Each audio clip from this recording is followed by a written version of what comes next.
Nous allons maintenant regarder un entretien réalisé par Aline Paillet et Apolline Alla-Guillaume.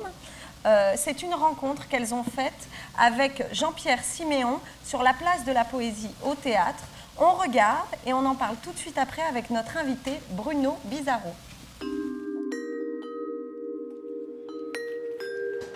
Jean-Pierre Siméon, vous êtes venu au Festival d'Avignon et vous nous avez donné rendez-vous dans un lieu très particulier dont on ne parle peut-être pas assez.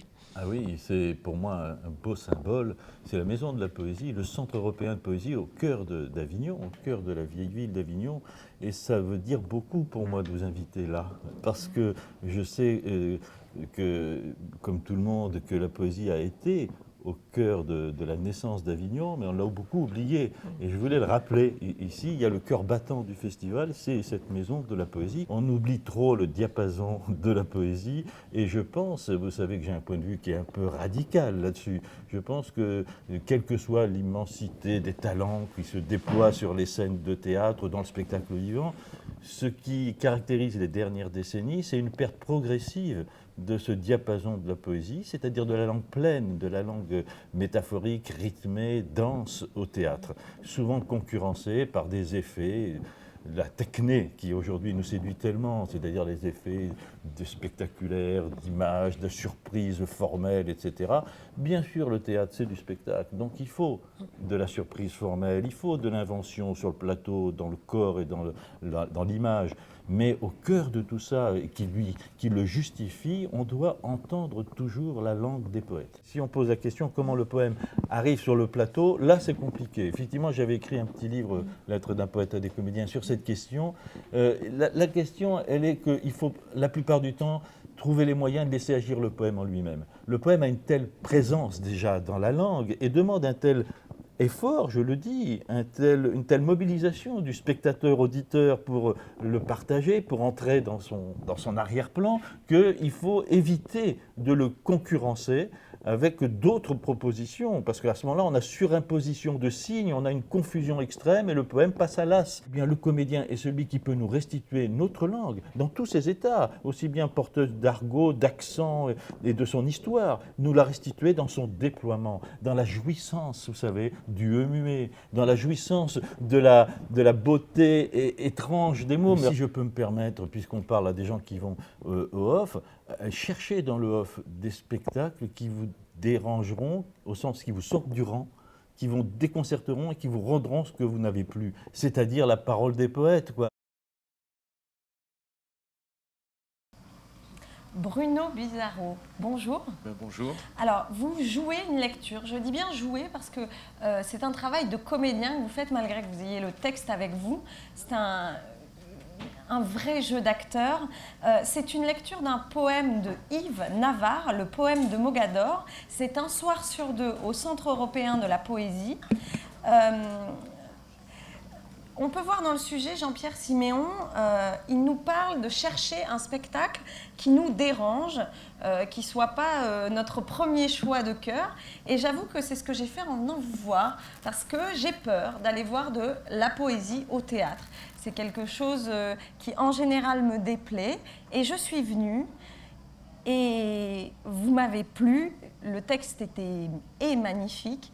Et vous m'avez bouleversée. C'est vraiment une très très belle interprétation que vous en faites. La poésie sur scène, comment vous l'avez choisie? Parce que c'est pas un choix facile pour un acteur de se mettre à travailler la poésie. D'abord, je suis très touché par ce que vous venez de dire. La poésie, en fait, m'accompagne depuis plusieurs années. Je suis poète moi-même, mais c'est ce que je recherche au théâtre en particulier, et je sais aussi que ça fait partie des choses très difficiles à défendre. Disons que je ne crois plus trop à l'acte dramatique en tant que tel, à la dramaturgie, au théâtre, donc ça reste un acte théâtral.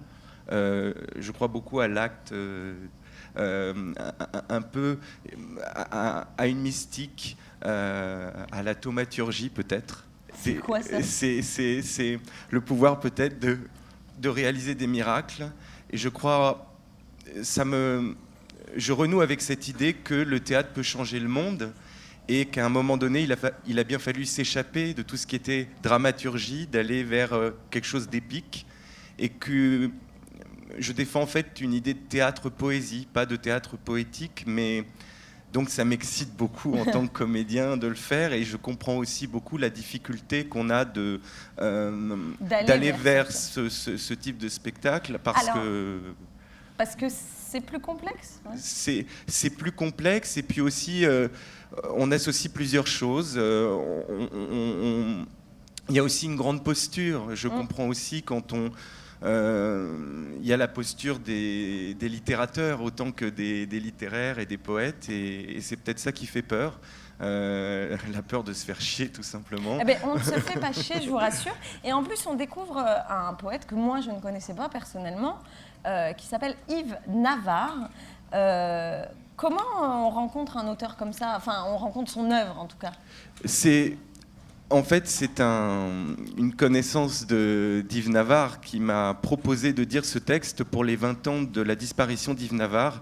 Lors du colloque de Galway, ça s'est passé en Irlande, de dire précisément un texte, et puis ce texte en particulier. Donc j'ai vraiment retrouvé l'écriture d'Yves Navarre à ce moment-là, et j'ai voulu en faire une proposition aussi théâtrale. Yves Navarre, c'est un romancier, c'est un dramaturge, et en plus, ce poème, il faut le trouver. On le trouve dans un roman, La terrasse des audiences au moment de l'adieu. On le trouve en tant que poème dans une revue. C'était sorti en 89. Et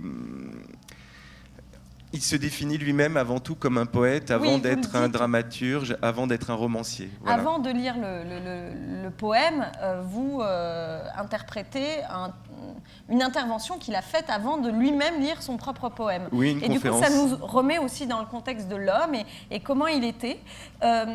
Vous jouez un autre spectacle en alternance, du coup. Oui. Ça parle de quoi ?